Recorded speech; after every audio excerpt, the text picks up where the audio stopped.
to be willing to risk, making contact in a multitude of forms. Welcome to Ultra Habits. Here, we go under the hood with our guests to unpack the minutia and to understand what processes and systems they engage or research that result in ultra-enhanced living. Thomas Miller, my dude, welcome to the Ultrahabits Podcast, man. I am super stoked to have you on our show. Thanks so much, dude. So happy to be here. Yeah, so Thomas, you and I have, we built up a relationship over the last few years. I've interviewed you in a different forum. I have come to really appreciate and value your focus on business performance, but the maintenance of the family unit. Now, the reason that I really wanted to get you on the show is what I've started to see more of, through Ultra Habits and speaking to people that are trying to be superheroes in their business or whatever that context is. They say that they're very much focused on doing it for the family and, it's all about the family. But ultimately when you really look under the hood, the family kind of gets the leftover, right? Like whatever's left in terms of energy and time. And at Ultra Habits, we're really interested in a kind of holistic and collective approach to success. And so I started to wonder, well, we kind of know what makes a high performer, but what really makes for a high performing family? And what does that actually mean? So I guess I may pose that question to you. Like if someone were to ask you, Thomas, what's a high performing or high functioning family unit? What would you say that looks like? I could tell you one of the things I say all the time, which is from the 12-step movement. I'm not in recovery, but I've spent 20 years working with people struggling with what are called co-occurring issues. So obviously mental health as well as addiction. And you're only as sick as your secrets. And one of the things I do with every family that I work with, whether I'm working with just the parents or I'm working with both parents or the family, is I'll look at, what are the icebergs, if there are any, and meaning that if there is only certain things that peak up above water and there are a lot of things submerged, that is not a high functioning family. The more that we can have honest, open, transparent dialogue, the better. And that means that that your daughter or son isn't cutting themselves. That your daughter or son isn't struggling with an eating disorder, or that they are struggling with body image issues and that's out there. That your kid obviously is being bullied or is having a great time or is dyslexic. So whenever there's secrets, I can assure you it's not a high functioning family. And so the more that things are, I always say, known to self and known to others, that we're heading toward a more high functioning family. So that is a basic answer. And obviously we could dive into more specifics, but if there is any estrangement, disconnection, lack of attachment, it's not a high functioning family. And you have no circle of influence as parents, right, to address whatever it is that you don't know. So that would start there with looking at, are there secrets and are there icebergs? And to what degree is there submerged, things versus to what degree are things out there? And obviously, having worked with teenagers for 20 years, you're not going to know everything. There's going to be some things below the surface, but you don't want to only know 10%, obviously, of your child or teen's life or your partner or so on and so forth. That doesn't feel good. Yeah. And I suppose like when you're focused on career or you're focused on your own output, we can get kind of overly involved in what we're doing. And as a byproduct, we just forget to engage the people that are most important to us. Do you feel that these forums where we're actually engaging and having these kind of conversations, they need to be created like explicitly? Like how do, for instance, I've got a young son who is turning 5, and we are very aware around when he goes to school. Right now he's going through a scenario where he's introverted, but he Mm-hmm. likes to experiment between the kids that are really out there and in your face, Mm-hmm. but he likes Mm-hmm. quiet, soft play, and Mm-hmm. he goes Mm-hmm. between both. When he Mm-hmm. tries to go into the group that's a bit loud, he kind of sometimes gets ostracized because I think he's viewed as the quiet kid. And we're Mm-hmm. very aware of when he comes home from school. We have kind of conversation with him. We probe him, but not directly, just to make sure we're across where he's at. And we can kind of tell when he comes home from school and acts out. We try to then create these forums where we can engage and pull that information out of him. So how would you recommend, as things get busier and more complex, that parents do this? And is it Sure. just kind of through spending one-on-one time? Is it like indirectly you go for a hike and you start to talk Sure. about things like Sure. how do you actually get to this, what's beyond or beneath the surface Sure. conversation? It's a great question. It's sort of like, when you think about running a company, right? Every aspect of your company is a customer touch point. And I think as a parent, we have so many parent touch points, and you just have to use all of them, right? So whether it's the drive, the bedside chat, the decompression time when they come home from school, it is the hike, it is yeah, we're going to that cabin, and we're shutting everything down. You know what I mean? It's no screen time, and we're doing that. Or it is a weekly check-in. I mean, the families that I coach, particularly that have young adults that haven't launched and are on that mental health break, let's say from college, which can be a recipe for disaster and allowing symptomatology to just bloom. And it can be kind of a race to nothingness, or it can be this wonderful, awesome trampoline that allows them to reassess. Some of those families do weekly meetings, and I help them manage, particularly if they have a loved one in active addiction or any kind of I'm going to say the word active addiction, meaning that someone's actively using. And when I say active, active untreated mental health, that's saying someone is obviously not taking advantage of healthy resources and doing their best to take care of themselves. So if a family that I'm coaching has someone that's taking up a lot of space in the family, and there's, let's say, 21, 22, a weekly meeting to help motivate and coach and say, hey, where are you on your journey? This is what it feels like from our perspective, and then holding up the mirror. So in those cases, a structured weekly check-in that can hopefully help this inerted boulder that's settled at the bottom of a valley begin to move is very helpful. Aside from that, I don't think it has to be structured with some, a random child or random teenager. I think there's so many parent touch points, and it's up to us to be proximal, but obviously not helicoptering. And I think what you originally described, it's unfortunate, I still see that same dynamic of someone who's killing it, right, at work, yet the family, right, if we were audit their wellness, is not in a great spot. And I don't understand how anyone could make that trade-off. It still feels, I don't know, very obvious to me that it's a circle, and if you're well at home, you're well at work, and if you're well at work, you're well at home. So I don't see it as actually there being a dichotomy, but there are folks who, yes, unfortunately, myopically, get sucked in to, only wanting to be well in one facet or aspect of their life, and then ostensibly cede ground to whatever it is and begin to project parenting or export parenting onto somebody or something else, right? Which is a wacky thing.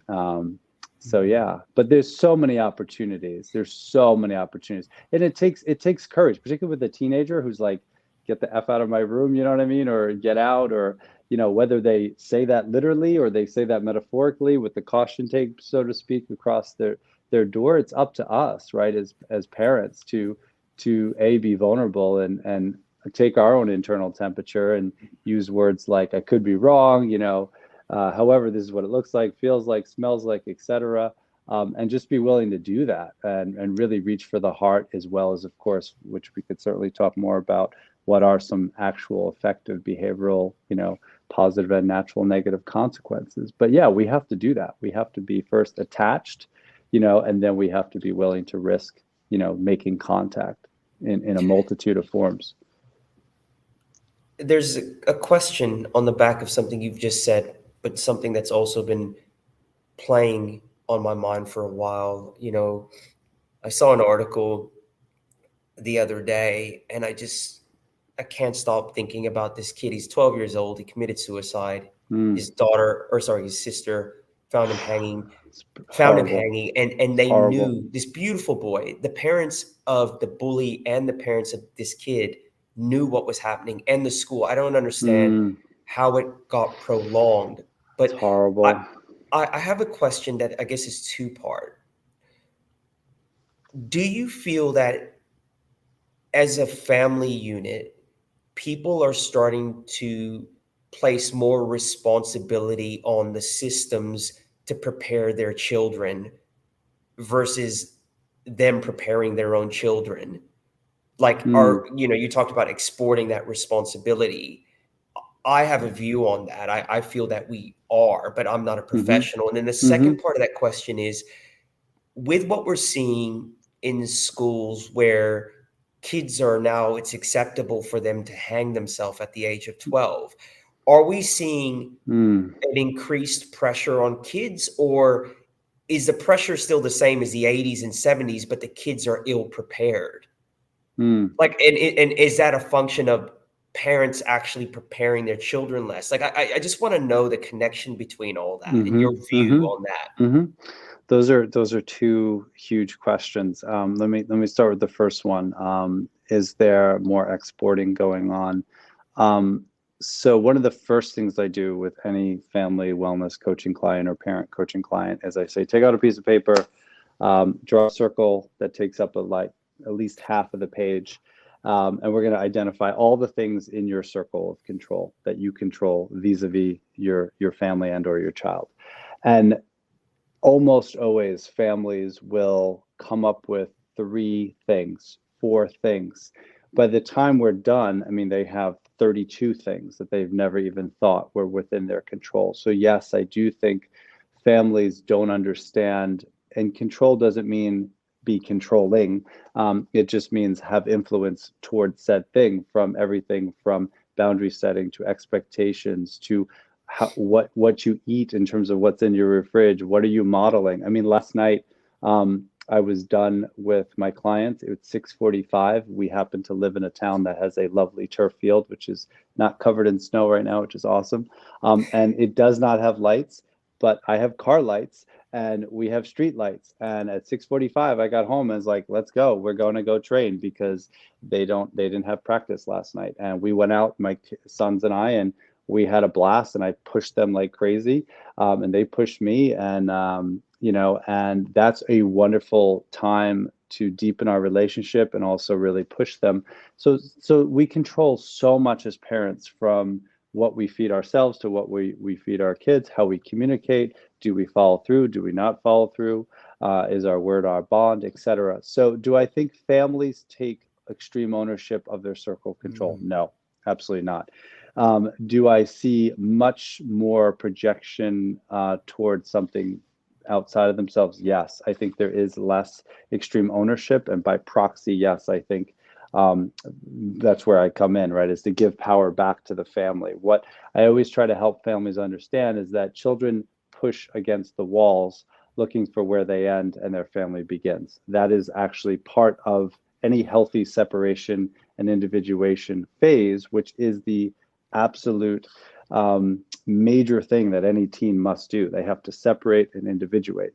And if there isn't a wall, so to speak, and I'm not talking again being uber controlling or draconian, but if there isn't a boundary and they push against that wall and that wall recedes, that's a huge invitation for to go back to Freud, their id, meaning they're those dopamine hits, right? And dopamine hits come in the form of sugar, drugs, media, all kinds of unhealthy things, right? Dopamine hits also come in the form of obviously pushing through and finally getting, that violin, chord down, or getting, that finally being able to throw on the potter's wheel, or being able to make that beautiful bend it like Beckham, cross. So I hope that answers your first question. Yes, I think families export a lot of power. I don't think they understand, how important they are to their children, despite what their kids say. I've been doing this since 1999. And one of the greatest protective factors in 1999 and in 2022 is a secure, healthy relationship with an adult caregiver. That doesn't even have to be a parent. It could be a grandparent. But that is the greatest protective factor to this day when you look at what are called, assets or protective factors versus risk factors. A child that doesn't have a healthy, secure attachment with an adult, already is statistically at risk for many, many, many things.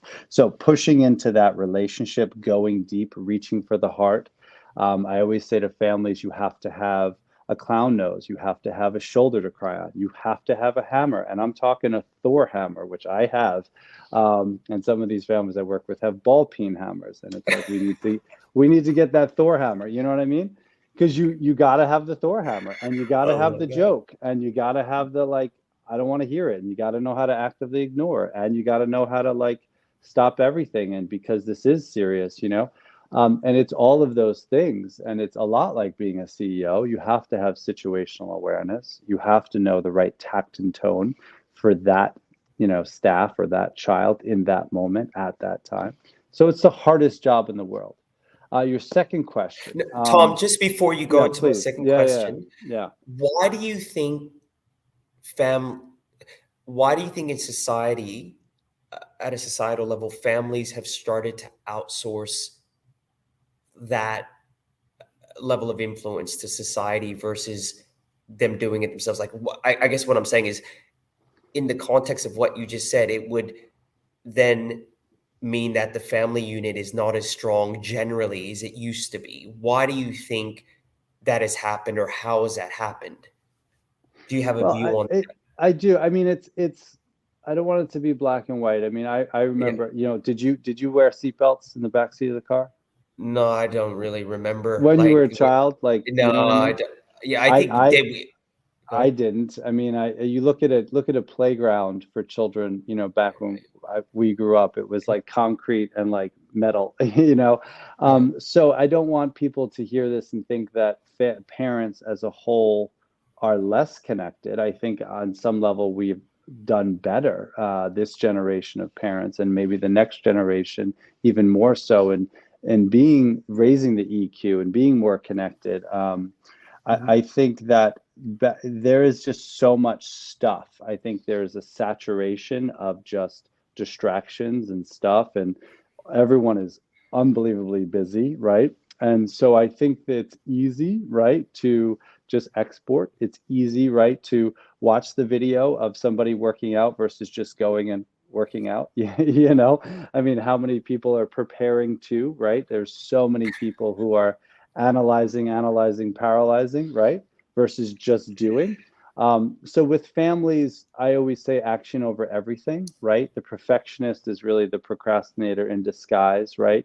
Queuing up to act. And then there's people who are obviously not, more on the paralyzed side. So I just think that we've gotten ridiculously distracted. I think that there's so much fluff and noise, and it's hard to find your own voice.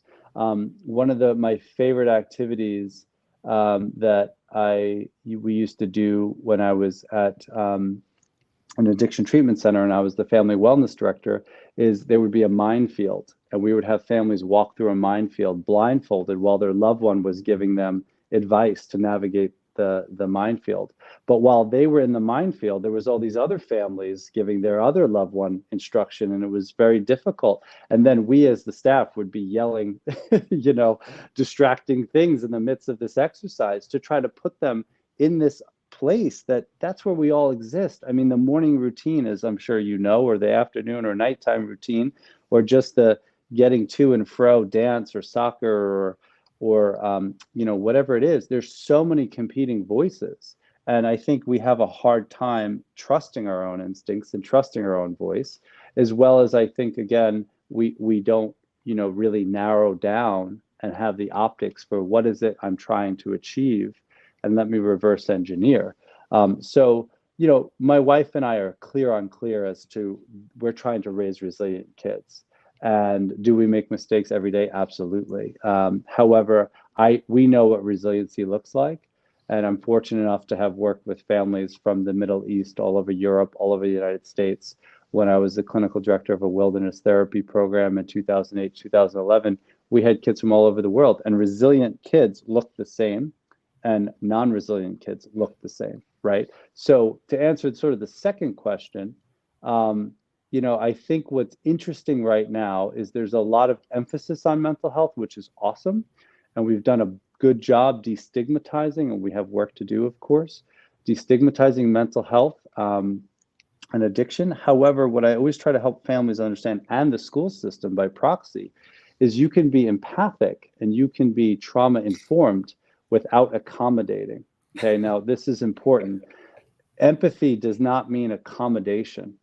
And when you work with OCD, which I specialize in OCD and working particularly with families with an OCD teen or child, you don't want to reassure them every 5 seconds, because that by proxy is the compulsion. The child will seek you to be, right, the compulsion vis-a-vis the reassurance. So there's a way to be empathetic, incredibly compassionate, while also asking your child to do hard and not lowering the bar.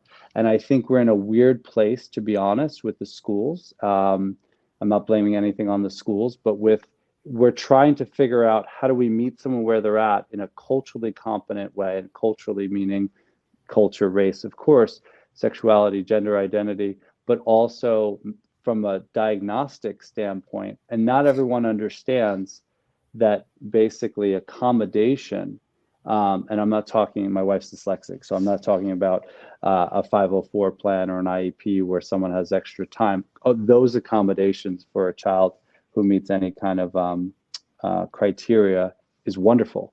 But this idea of softening and lowering the bar, I think, is very caustic. And it's an interesting place. We've swung the pendulum very far, I think, in a different direction.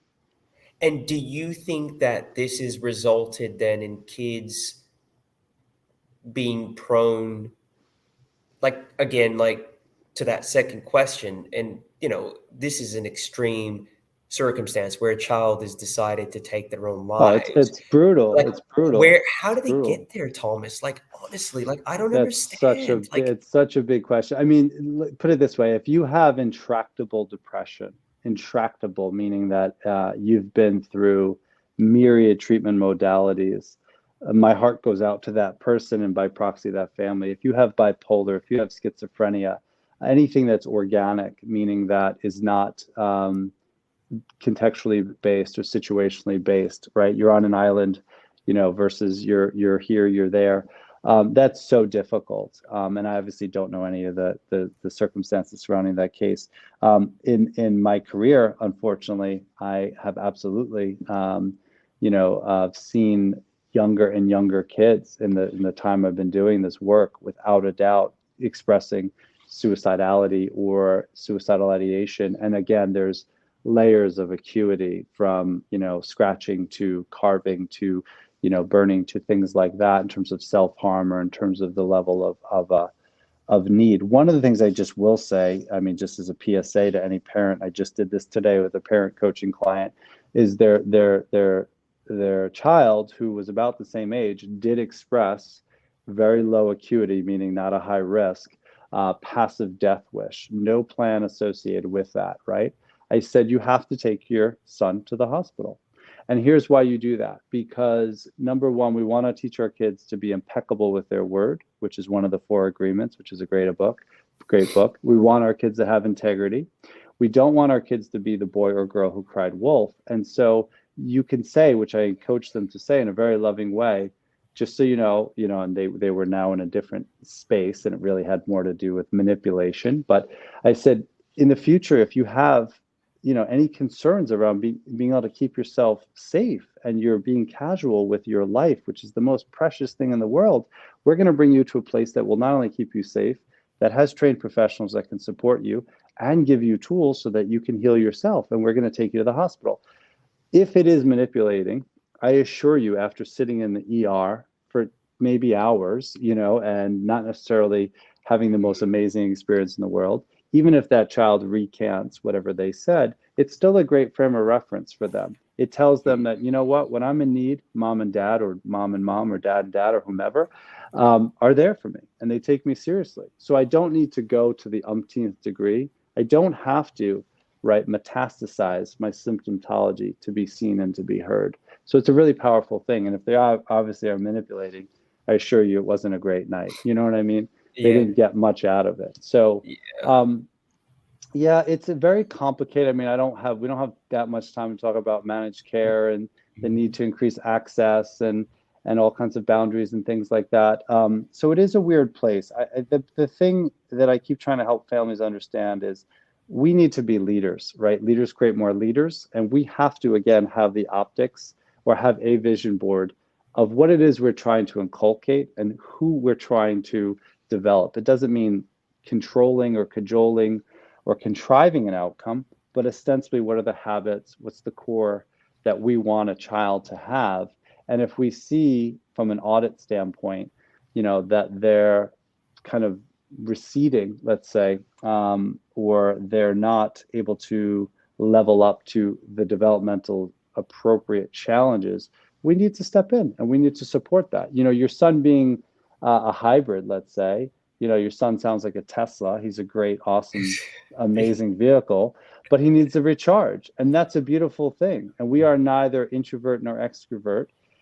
Yet the reality is that's a great social learning. The worst thing you could do would be to hover and in there and manipulate every little thing. He has to learn a little bit. And maybe he really likes that titillation and the rambunctiousness, and that's awesome and gets dopamine hits, but then maybe he hits a saturation point and he has to figure out, how do I go self-soothe and how do I decompress so I don't come home and maybe vomit up all over everybody and then kind of shift the dynamics in the house. And it's just always about kind of taking, your child's temperature, your own internal temperature, and figuring out where are the strengths, where are the weaknesses, and how do we avoid obviously threats, but then how do we migrate these weaknesses into opportunities for new growth. Yeah, look, I'm with you on that, Thomas. There's so much in what you just said. And for those that don't know you, you're big on resilience. You do a lot of stuff on LinkedIn, particularly with you and your kids. You're out in the snow, you're doing hard shit. And I really resonate with that. I'm pretty big on, I do it with my staff, particularly the younger staff. They'll push things towards the environment first. Mm-hmm. And I'm Mm-hmm. almost Mm-hmm. ruthlessly about extreme ownership, Mm-hmm. even if the Mm-hmm. environment did have some responsibility, because Mm-hmm. I've got a paranoia almost that around with people that I care about, particularly young Mm-hmm. people, that they'll start Mm-hmm. to outsource their control to the environment. Mm-hmm. So I'm almost they almost think I'm a hard ass, because for me, it's you strengthen yourself first. And once you're Mm-hmm. strengthened, you can then impact your environment. But too many people are looking at 100%. impacting their environment through language and words and more 100%. rhetoric. And it's just, they're part Mm-hmm. of the problem. They're part of the problem. 100%. 100%. Well, and it's so sad because so much, so much is being coded, and people will code you um, without you even doing or participating in any sort of thing. And what I hear you saying about that, the staff, is they have an external locus of control. And if you go back to your original query about why is it with parents, well, they have an external locus of control. And when I do that exercise where it's simple, circle on a sheet of paper, write down everything outside your circle, they fill that shit up, man. That shit is filled up. It's COVID, it's this, it's that. And COVID was a real thing. COVID definitely, right, brought down our, let's say, the ROI of us being fed neuronally, 100%, right? So you get what you give. So there was less kind of going out, less coming in, 100%. However, COVID found the cracks. Those cracks existed for a long time. And what I've been saying to families for 2.5 years is, you know how water goes in a pothole, and then at night, at least up here, it freezes, the water expands, further expanding that hole, right? And the same process happens every time it rains, and it gets cold. So why are we allowing, right, the gap? And one of the things that happens in every family I've ever worked with is there's issues of concavity and convexity. So if I am in active addiction and I have no emotional management, and let's say I also have a mental health, I have bipolar. Let's really make this tough, right? So I'm not only struggling with everything going on from a detox, from just neurobiology standpoint. I also have this untreated, actual organic mood lability, right? Highs and lows disorder.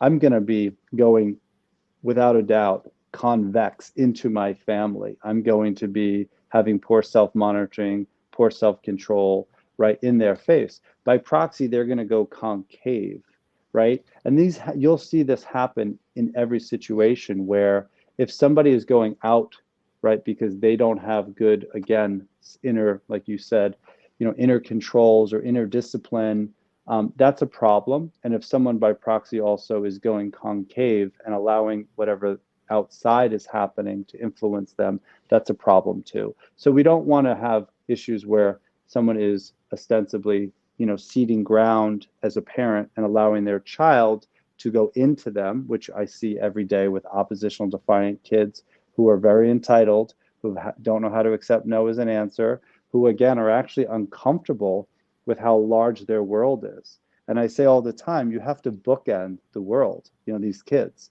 Their world can't be this big. You've set them up, from a neurobiology standpoint to be titillated by so much of this. How do we get the toothpaste back in the tube? It's very difficult. Well, now, we're going to have to take the reins back from Black Beauty, and we're going to get kicked in the face probably, So I agree with you completely that there's so much exporting rather than looking very simply, what can I control here? What's my next right move? One of the things I love asking families is just something simple like what can I and how can I questions. I have them ask themselves that throughout the day about one particular topic. And there has to be a proximal time frame. So rather than like, how can I be a better dad this year? There's no accountability to that. What can I do today to increase my presence with my son? How can I manage my son's BS a little bit better today? How can I say no to my son this afternoon, right? What can I do to set my child up to have better emotional regulation skills this afternoon? If I ask myself that in the morning, that creates a pattern. The world will give me the opportunity to punt, the responsibility that I have and to continue to maintain the status quo, or to actually step into courage and address that. So those are very powerful questions. How can I, what can I, about one particular behavioral change that we want to see happen with your child or in your family, and by proxy in yourself. How can I not reassure my child, this afternoon when they come to me with their obsessional loop, right? Knowing full well that kid's going to devolve and that's going to be a shit show. But what can I do, right, to reach for the heart and try to connect with my son, this afternoon? Stuff like that. I mean, how can I even be more present, this afternoon? Stuff like that. Oh, so much in that. I love this kind of conversation. It reminds me of my conversations I've had with Joe DeSena at Spartan, who's always really inspired me, as you have as a dad. Like he is all over it, and he will not take the easiest, softer route. No, like never. he said to me every day, "You've got a decision 100%. you can make as a parent. Like, 100%. am I going to take the easier, softer way? Or am I going to be what people might think a bit of a lunatic and he's a hard ass, and he exposes his kids to purposeful suffering. And, he has 100%. wealth, but he still makes them, he makes things hard. And I am inspired by that. And, I go out with a Heelan as a trail runner, and we live out in the bush, in the mountain. And, for me, that is the environment which I use to temper what I know to what you just said now about the world going to be big and be yelling at him for all different directions. What I try to do is keep our home life and our environment at home small. 100%. And, we don't have the TV on a lot. We're outdoors a lot. Like I try to keep it real basic and expose him even now to the right level of suffering, pushing himself, pushing his 100, body. 100%. I 100%. know what that will do is it'll gel as he gets a little bit older and we continue to live like that. That will build confidence, real confidence. And that 100%. confidence will give him the confidence in the world. And it's not going to be this fictitious ego inflation piece. It's going to be coming from a real sense of self-efficacy and knowledge and confidence in himself because he's exposed himself to difficulty. And I take that from your message, 100%. and I see you do that as well. Like, you know, a friend of mine, Shay Eskew, who is a multiple Ironman, you know, very good dad, very dedicated father. He said to me once that someone said to him, you know, I just want my kids to have an easier life than I did. And Shay turned around and said to the guy, well, why? What do you have against your children? Shay said, you know, like 100%, 100%. And I think then, so here's the thing that I help parents, and I struggle with this myself. This weekend, I'll be the first one to admit, I definitely didn't help my son when he was crying walking off the field. Having played horrible. My son plays at a really high level of soccer. I played in college. I played semi-professionally. I did not play professionally. I'm not an iron athlete person, but I do set a high bar for myself, as does my wife. But it's also a loving kindness, the right difficult. And he came off the field crying. And I was like, yeah, you play like shit. I was just like, yeah, and he's 11 and a half. And I was like, I don't know what you want from me. I'm like, I don't know what you want from me. So I was way a little bit ahead of missing the opportunity because he already had felt it. I didn't need to do that. And one of the great questions to ask, you know, in that moment, if I can go back in time, was, you know, what do you think you did well? What didn't you do well? What do you want to do with that? Where do you go from here? What's the next right move, etc. As opposed to me projecting onto my kids. But we have to lead. I mean, I'll tell you a quick story. So in 2008, when I moved up to Lake Placid. Lake Placid is a very different place than where I grew up in Long Island. And at the time, I had a cush private practice outside of New York City and was running an LGBT center for teens, which I loved. And we took this huge risk because I was recruited to be this clinical director of this wilderness therapy program, working with some of the highest risk kids in the world in the hardest modality in the world. And what I always tell families, and I think I'm crazy, is wilderness therapy is the most effective modality that exists on the planet Earth. It is my favorite place to send a C-suite executive because you can't hide in the woods. I mean, not only I'd be here all day talking about the benefits of wilderness therapy. Number one, you're back to the natural biorhythms. So you take a teen that it's so difficult from what's called the differential diagnoses to discern, is this really bipolar or is this really what's called major depressive disorder, or is this a kid that literally is sleep deprived, which is the only time our neurotransmitters, right, can replenish themselves? Is this someone that does have, you know, significant psychiatric issues, or are they in this toxic relationship and have body image issues and have been, you know, starving themselves as well? So I'm up there and I'm the clinical director, and I don't know shit about really living in the Adirondack State Park, which is the only, I think, state park in the world where you can live. And it's 6 million acres, and Yosemite is only 450,000. And so we're in the middle of nowhere and trying to keep 62 kids from running and killing themselves and actually benefiting, and dealing with very high influence families. And we arrive, and then 2 months later, my dad dies and my grandmother dies in the same week. And then the week later, my wife goes to grad school. And I'm now hiking to a group one night. This is November. I'm hiking to a group. It's about 18 degrees. I'm hiking to a group to go and assess a teen because I wrote the safety protocol that within 48 hours, a licensed clinician needed to put eyes on. And so I'm hiking to a group and I trip and my headlamp goes flying. And it goes somewhere in the snow and it's pitch black because it's at night and it's 18 degrees and it's going to drop to negative 25 and I'm going to die. And I'm laying on the floor because I trip and I start cursing up at the stars, saying F you, God, because I am still grieving my best friend, who is my father, and my grandmother, who is like the matriarch of my family. And I'm so uncomfortable. And my wife is 3.5 hours away at grad school. and I'm just screaming. And it's right like after having my nice little pity party, did I say, you know what, just like see if anything's broken. Let's wiggle your little, your big toe. Let's start with your big toe. And then can you move your feet and stuff like that?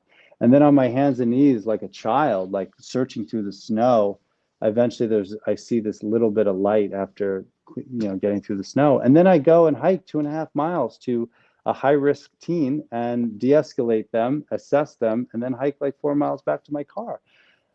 If I don't set my kids up for success, how are they going to handle that? Now, not everyone's going to choose that challenge. I always say it's challenge by choice, but don't come to me and don't work with me if you think that I'm going to co-sign on a low bar philosophy and that we are not going to challenge our kids to grow and to have grit and lean in.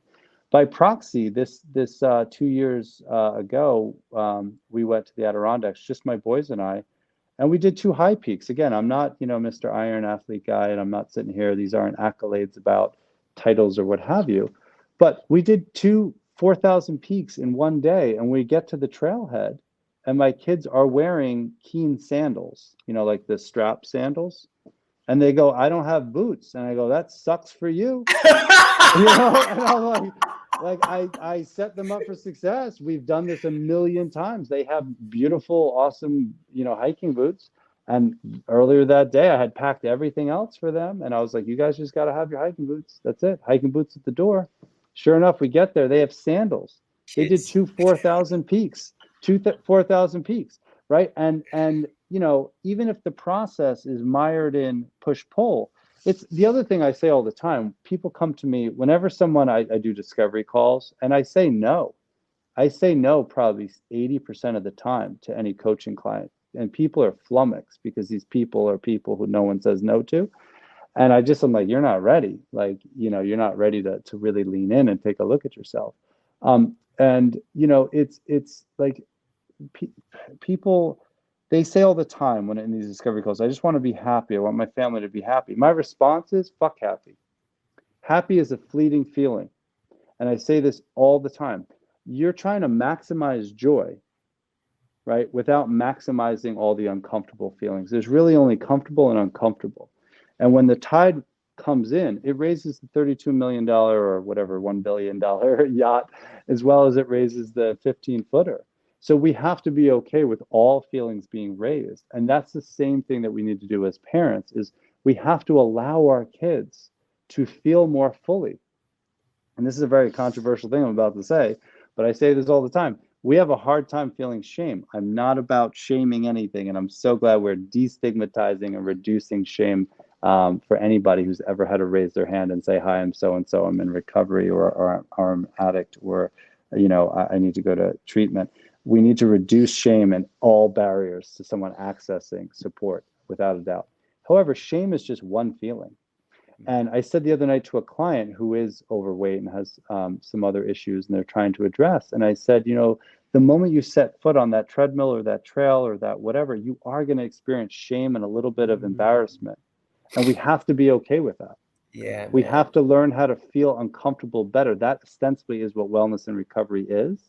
And this idea that we just sell the feel goods. Now, I'm not saying that we should ever not encourage and allow someone to feel so empowered and amazing because they did do said smaller thing, because we want those micro wins.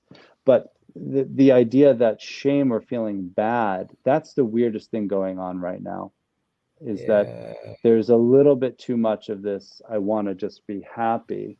I think that is very scary and detrimental without going through all the discomfort. And I think that's another thing for teens too, is there's so much research, oh my God, on the comparative analysis and the imposter syndrome and the living vicariously through said insta-famous person who doesn't show the whole story and doesn't really do a good service, right, to helping people understand what it is to supposedly get there.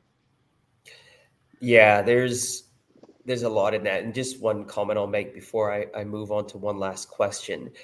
With that, I think we become very interested in eradicating shame and how others make other people feel ashamed, but the reality is there's too much subjectivity there.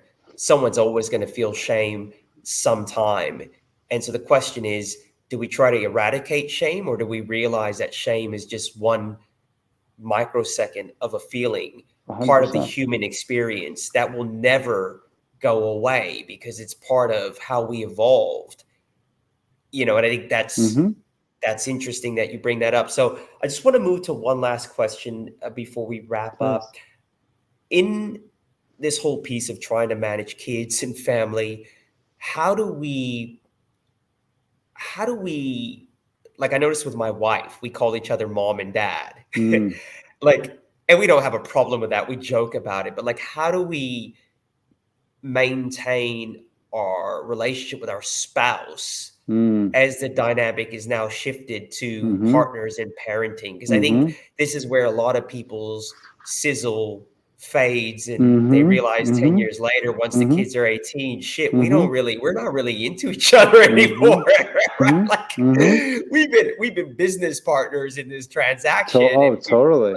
Like, totally. how do you manage that piece, man? Like, what's the advice there? You know what I love is like, this is like kind of what's called doorknob therapy. Is the client's hand is on the doorknob and the session's like about to end, and they're like, oh, by the way, here's like a giant. Sorry, I asked a huge No, question. it's good. I'm saying it's obvious about you, and I appreciate the personalization. I can identify with that. So can my wife. Oh my God, if she was here. We started dating in 1998. And we got married in 2004. And then we founded 2 businesses together. And it was so bad where like, you're like having sex and you're like, did you do that thing? You know what I mean? It's like, did you call that person back, that big referral? You're like, wait, what? What's going on? Like, what about what's going on right now? No, it is so hard. That is such a challenge for any couple. And obviously date nights are so important. Boundaries are so important. I always say, let your yeses be yes and your nos be no. I am guilty of, I love that my kids are having opportunities that I didn't have for financial reasons in terms of their soccer development. I was playing in a town league, till I was 13. I didn't play club till I was 13. My kids have played club since they were 4. Yet that is a big chunk of time and energy. And so I have to be careful not to be a masochist. So we can't climb up on any crosses. And, when the family needs wood or if our relationship needs wood. So the point is that, if we're building something that's not sustainable, it's very important to make contact with your partner and also to prioritize, right, your relationship, because when you two are well, by proxy, the whole family's well. So make sure that you have boundaries, you do check in. It's really hard. It's very hard. My wife and I struggle a lot with the business talk, right? And so it's, for us, we try and fail at this all the time. Little things like making eye contact, believe it or not, right? Stopping what you're doing. Even something as like, how was your day? And just like, could take 5 minutes. That's, again, one of those touch points, right? Before we're, 2 ships passing in the night, which we are. She's a teacher. She gets up at a different hour than I do. I see clients late sometimes. I'm then coaching soccer to literally 8:45, 9 o'clock with the kids. So important. And you have different languages of love. I would just ask her, if you don't already know, what are the things that make her tick? What are the things that make you tick? And that's okay. I mean, one of the things I don't know enough, I'm not treating you guys or anything, but one of the things I respect about you and by proxy, your partner, is that you do look like you take care of yourself very well. And that's awesome. I hope whatever her version of your running as to whatever her thing is, I hope that you guys are doing that and passing the baton. I'm sure you are. And I'm sure there's moments of resentment that get built up and missing things. But my biggest thing with couples, when I treat couples, and with myself and my wife, and I've been in couples therapy, we've been in couples therapy twice, and I've had an individual therapist, is not saying always and never. That's the best advice I could ever give, is you always and you never, because you flatten the person and you miss the litany of the relationship. And when you begin together for a long time, it's very easy to put the dishes that were left in the sink up on a pedestal. Yes. You know what I mean? Yes. Or the laundry Yeah. or whatever, but trying to see the forest and realizing, that Yes. there's so much Yeah. value being brought that Mate, we we've, just had that yeah, argument on the weekend. yeah, It became a situation that became an always. And yeah. you're right. Like oh, language is important, isn't it? And Hmm. as my mentor says, and I love when he says this, he goes, your relationship is the space between you and your partner, what you Hmm. do, not what you think. Hmm. Hmm. Hmm. Little acts of kindness, make her tea, But yeah. what I like about that, which every couple I'm so guilty of, and my problem is I'm fast. I have like a very fast processing speed, whereas my wife we always joke I'm fried chicken and she's a pot roast because she's always like, let me think about that and I'll get back to you, and that's great when it comes to some things, but not when it comes to, you know what I mean. Do you want to go out with so and so to get drinks later or whatever? Yeah. And there's times that she struggles to kind of make a quick decision. There's other times I'm already climbing halfway up Everest, turning around, being like, "Why did you abandon me?" She's like, "Why are you at Everest?" You know what I mean? Because I didn't I'm slow there the with you, fudge man. down to be like, "I want to climb Yeah. Mount Everest, and we should probably Yeah. do it in a year, and let's plan it." So understanding that, and what I hear from your mentor, which I like, is it's what you do, not what you think. And the moment we start creating theories and we have the tapes, the CDs or the 8 tracks going, you're effed, because it's just, you're not even That's living it, bro. in presence with this person. It's a broken feedback loop that you're Yeah. creating the echo chamber. So that's Yeah. great advice. Yeah. All right, Tom. Well, look, we're going to leave it there. I loved this conversation. I really know that the audience is going to get a lot of value from Cool. this. And again, I really appreciate you and thank you for coming on. Before we go, Thank where you. can we find you? Where can our audience find you, Thomas? If anyone's interested, obviously, in a coaching session and exploring that further, they can go to thomasmillercoaching.com. Folks can certainly find me on LinkedIn as well. All right, brother. Thank you so Peace. much. You be well, man.